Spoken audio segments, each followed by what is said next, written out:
The Long Reach is an interesting little gem of a pixelated horror/thriller.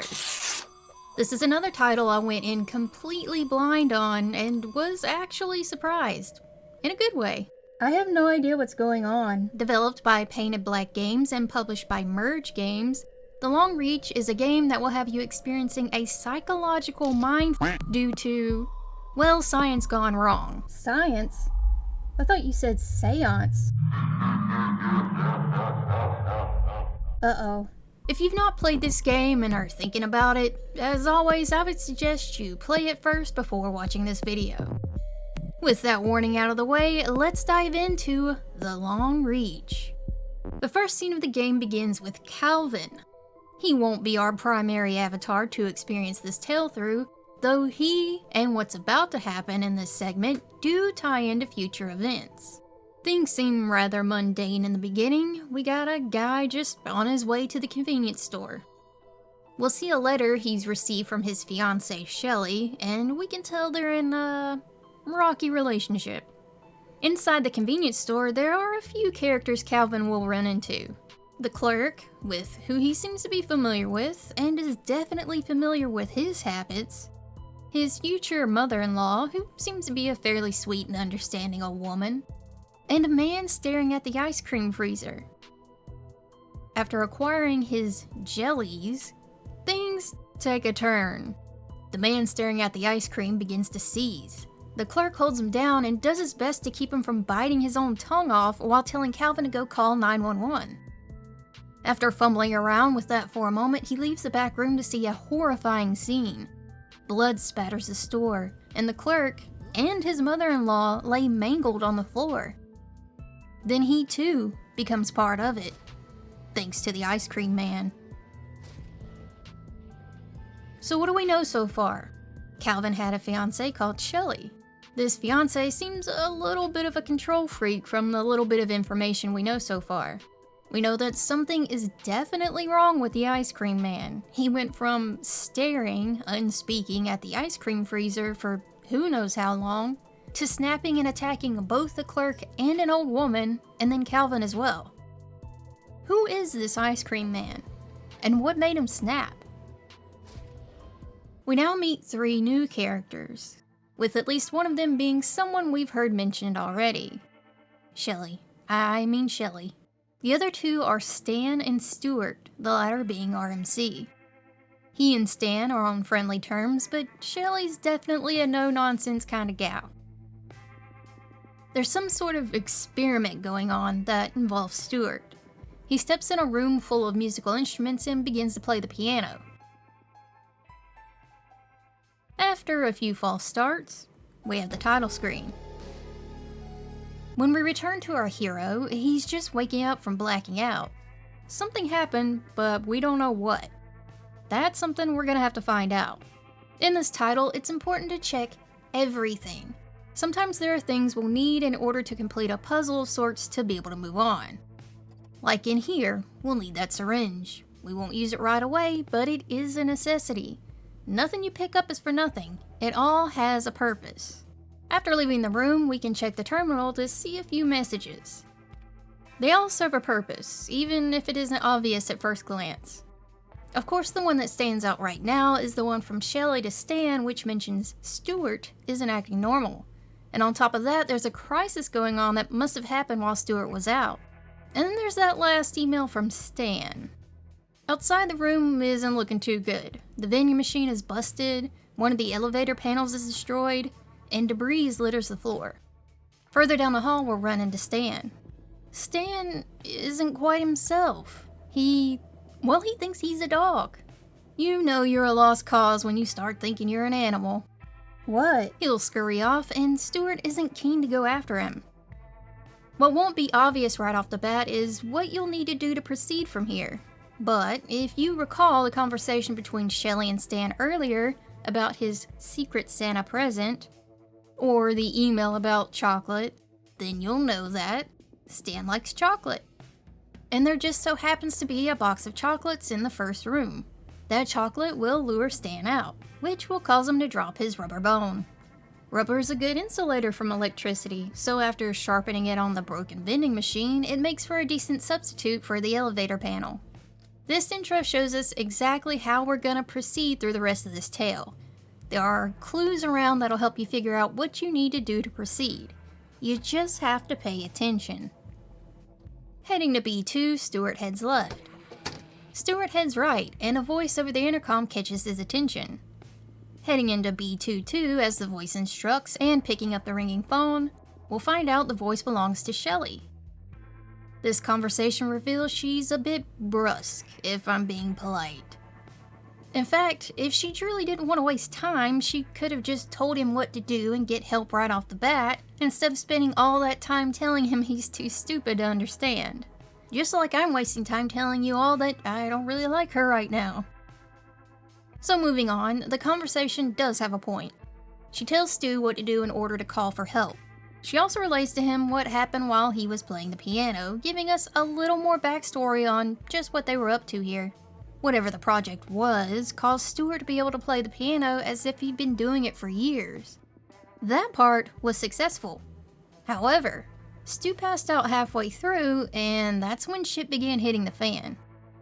And also in this room, there's another terminal that shows us an email conversation between Shelly and a guy named Maxwell. Maxwell wanted to speed up the experiment, whereas Shelly wanted to play it cautious. The last email shows us that Shelly believed Maxwell to have been affected by the experiment as well, and that's why he was acting more erratic and irrational. We can find Maxwell himself in the room to the right, and he is definitely not A-OK.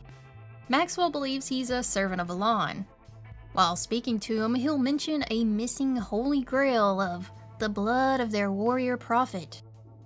Using game logic, Stuart can find a can of red paint in the bathroom on the same level, and scoop some in his coffee cup. It'll probably convince him, but let's check out B1 before descending into this man's crazy. Of course the security room is locked. Not just a regular lock either, it requires a fingerprint scan and Stuart doesn't have the clearance. And the only other room here is too dark to navigate. So Stuart has no choice. Back to Maxwell we go. Stuart does warn Maxwell that it's paint, but I think it's quite obvious the guy isn't exactly all there enough to actually understand. He'll then disappear into a closet and begin chanting. In the next area, Stuart will come across someone far more aggressive than those he's run into so far. He'll give chase and attack Stu if he gets too close. However, Stu can get close enough to set off the alarm. This will cause a red light to flash, which will send the man into a frenzy long enough for Stu to grab a keycard off the nearby body and run for the far room. That red light was a clue. One you might not pick up on right away. I know I didn't. However, that keycard will unlock another door which will lead to a room with some hanging lights. Using an extension cord picked up from the bathroom earlier, Stu can turn it on and switch it from green to red. Yes, Stu is gonna have to lure the maniac into this room and lock him in. With that done, he can freely explore without worrying about getting ganked, at least for now. After he finds the flashlight in the room past the poor guy on the floor, Stu can check out the creepy whispering room. It's interesting that once he turns the power back on here, the whispers stop. Why would this happen? Why would turning the power on stop the sound? At this point, we have to start questioning if Stuart's also being affected by whatever's going on here. But maybe not as much as the next person we'll meet. Alice will be sitting in the corner talking to a dog only she can see. There's no getting through to her right now, but according to an email, the use of something called NSFW34 should bring her around, enough to communicate with anyway. Stu can grab the first part of the compound in here, and as the email says, the second part can be found in the freezers. This time when Stu hops into the elevator, we get a first-person view. That's kinda weird. After a few more trips doing what he needs to do in order to retrieve the compound, the elevator will begin acting more odd. Well, it's not really the elevator. it's Stu. When heading into the storage area, we can see just how much this guy is being affected. He's seeing and hearing things, so much so that Shelly has to snap him out of it over the intercom. After giving Alice the injection, she'll no longer see the dog, but something more akin to, what are they called? Dementors? You know, the Harry Potter things. Well, anyway, throwing a blanket around her brings her around just a bit more. Enough for her to tell Stu that she does have clearance for the security room, and provides a name for the maniac Stu locked up earlier. Apparently, Jack was her lab partner, and was a good man, actually. Well, that ain't true no more. He's escaped and will be right outside the room. Stu quickly skedaddles off to the vent, leaving Alice behind. And unfortunately, Alice did not make it out of that encounter alive, as Stu will find out once he makes it back to the break room. Jack is there, and Stu will have to deal with him, this time by mixing some sedatives he got from Stan's locker into some coffee. I don't normally agree with messing with another man's coffee, but I'll let it pass in this instance. Jack will drink the sedative-laced coffee and pass out, allowing Stu to discover Alice. He feels shame and regret. He didn't want Alice to be hurt, but he needs her fingerprints. So what else can he do other than take her severed hand with him? With her hand in hand, he can unlock the security room and finally call for help. Except no, he can't. The phone line is internal only. He can't call out on it. And after hitting the red button, Shelly will call and reveal that he actually just locked down the facility. That means he's trapped here. She tricked him. She doesn't want this getting out of the facility, though it doesn't exactly sound like it's for altruistic reasons. She doesn't want the research to get blocked just because they messed up. Although, we can't exactly trust everything Stewart hears and sees. He's being affected, so we don't really know what's real and what isn't. Whenever he tries to explain, only expletives come out, like he isn't in control of himself. With a combination of a battery and a microwave, he manages to blow a hole in the wall and makes a manic escape. We wanted to escape, but is it really a good idea for a guy in Stu's condition to be running free amongst unknowing civilians? We know he's losing it. He's seeing and hearing things that aren't real, and he can't always control himself. Something bad is bound to happen. From the little information on the actual experiment we were given, we can guess they were working on something that would enable people to learn or just know how to do things almost instantaneously. There's another game that has a similar premise, a la Prey 2017. In that game, people would get implants that would give them the ability to perform anything they chose, even musical talent. I wonder if Painted Black got inspiration from that little storyline. In any case, it seems to have had some unintended side effects of driving everyone crazy. The next scene happens in the Hilly Billy Diner. We'll see the lone person manning the till speaking to the lone customer. They'll shoot the shit for a while until Stu makes an appearance. He'll erratically ask for a phone before running off into the bathroom claiming he's being chased by something. That something turns out to be an innocent cat. Or is it? It is. Or is it? Yeah, it is. Or is the waiter will go check on Stu, only to be sucker punched in the face. Stu will run into the diner's back room and steal a change of clothes and a screwdriver. Those clothes look really familiar. Stu will jimmy the window open and escape. For a while he'll run, and keep running. In his mind, he sees the breakdown of civilization. He envisions the world turning into a post-apocalyptic wasteland, while warning sirens wail around him, and even a very candid address from the president of the country plays on the speakers. As he runs, the scenery will change until he comes upon Simon's Corner. A familiar place to us, if you remember the prologue, but it looks quite different to Stu. He'll stand in front of the ice cream freezer while listening to a voice communicating to him through the radio. Stu is the Ice Cream Man. This is how he viewed the events of the prologue in his delusional state. And he only flashes back to reality after dealing the final blow to Calvin with a screwdriver in hand. The next scene shows Stu in a flop house. He's surrounded by the dead and has been, self-medicating. Something he's in the middle of when Shelly shows up. Their conversation is, well, it's weird. First, she tells Stuart that there's a way to debug Alon. She says she's found this Alon in every nightmare, that he's the one turning them into psychos.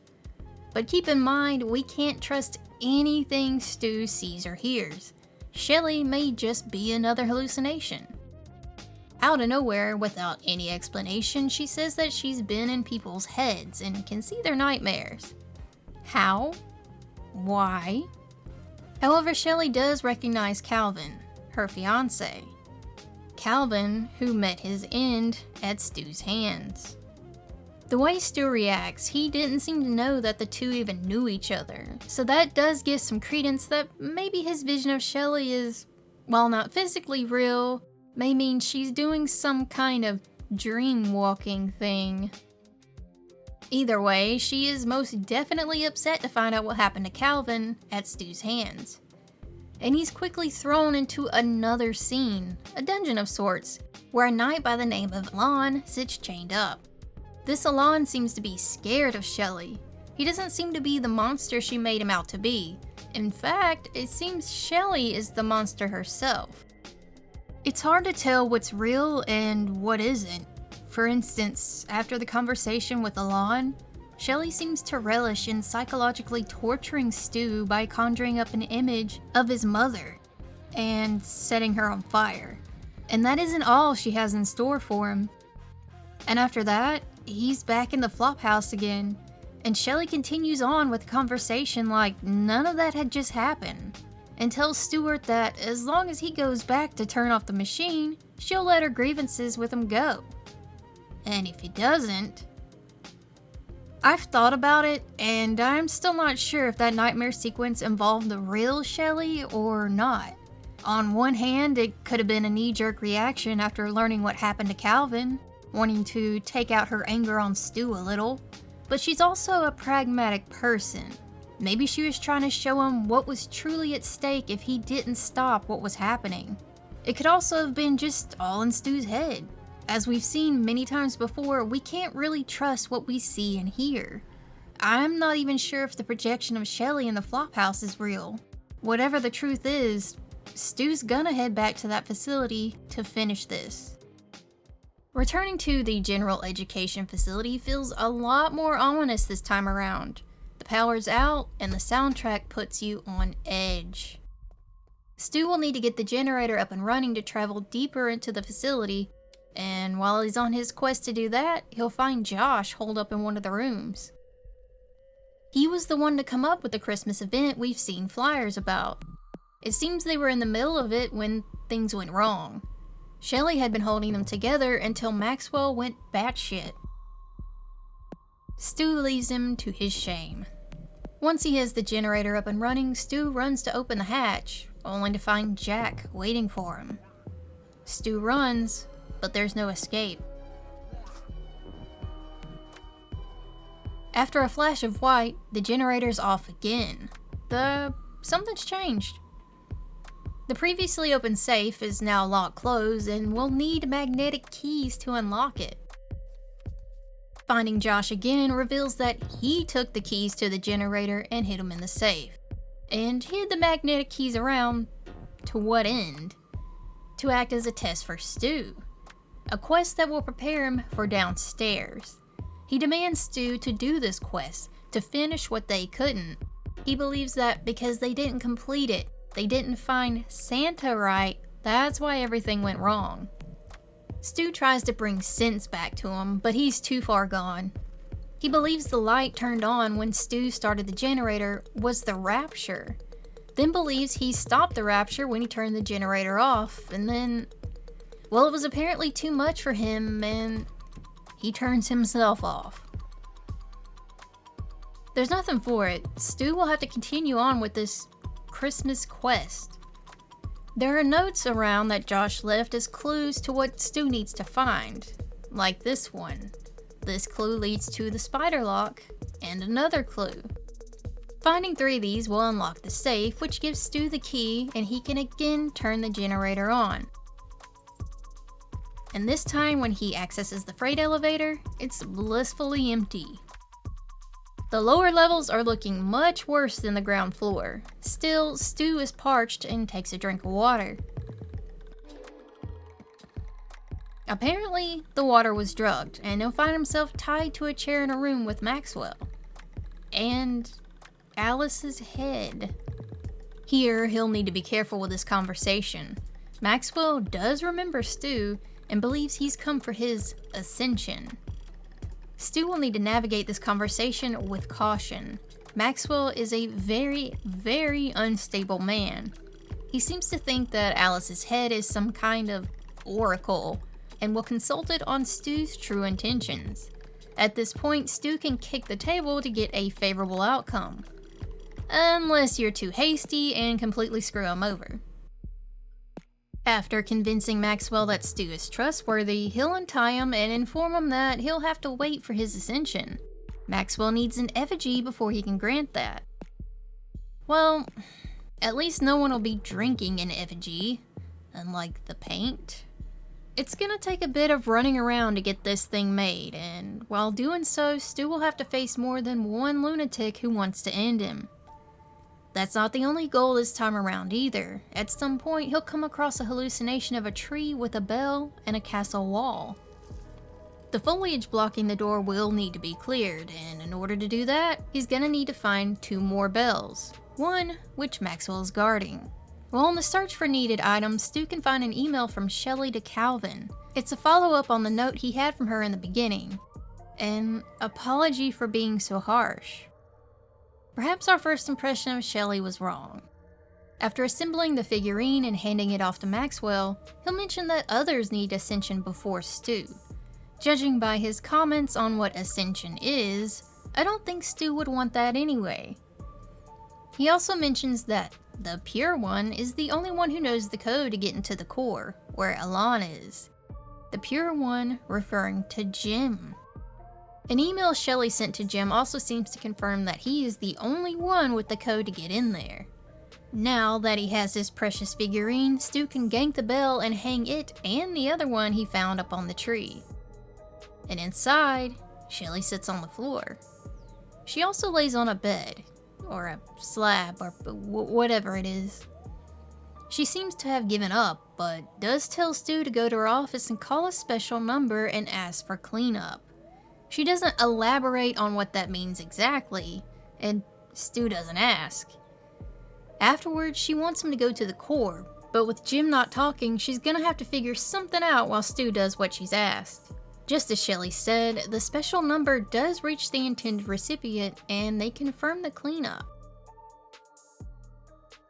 Heading back to Shelley, she tells Stu that she's gonna send him into Jim's nightmare to get the code. He's being interrogated in said nightmare, and Stu will need to participate in this interrogation to get the information. It won't be easy. The guy is surly and won't give it up. But since it's a nightmare, Stu can reset and try over and over again to break the man until he gets the code. Eventually, he'll reveal that Maxwell told him to strengthen the signal and change the code, and trick Jim into thinking it was under Shelley's orders. He'll eventually realize that this whole situation isn't real and begins to spiral, causing Stuart to have him reset once again. After finally getting the code, communication begins to break down and Stuart's sent back to reality. Shelley has passed. It's now all on Stu to finish this. Reaching the core, Stu will take a seat across from Elan, who begs for his end, or demands it. Maxwell will show up. He'll give Stu an ultimatum. Step away and receive ascension, or don't and rot in hell. Stu has a choice here now which will determine the end of this crazy story. Heeding Elan's request, the screen will flash white and things will be back to normal. Without a lawn there, some of Maxwell's delusion has receded, though his mental state is a bit jumbled. He'll ask if the project worked, which, yeah, it kinda did. Stu lists the things he was able to accomplish he normally wouldn't have. But it came at a high cost. Maxwell sees it as a success regardless. The lives lost were for the greater good. Stu doesn't see it that way. And that's the end of The Long Reach. Of course, there's the other ending, but there really isn't much to mention about it. You can choose to let Maxwell give you Ascension, which just consists of Maxwell shooting Stuart, and that's the end. It's a short game and doesn't really lend itself to multiple playthroughs, but I enjoyed it for what it was. Good story, good atmosphere, good music. And that's pretty much it for this video. As always, you're all the goats here. Thank you for watching. Feel free to like, comment, and subscribe if that's something you'd like to do. I also have a super thanks if you'd like to donate some of your hard-earned money to help the channel out. All proceeds go directly to making more videos and being able to afford the coffee that keeps this channel going. Be sure to check me out on X if you want to know what I'm working on or see my random posts, or if you'd like to show off some fan art. I wouldn't mind some fan art. Anyway, whatever you choose to do or not do, thank you again for watching, and I'll see you again on The Midnight Goat.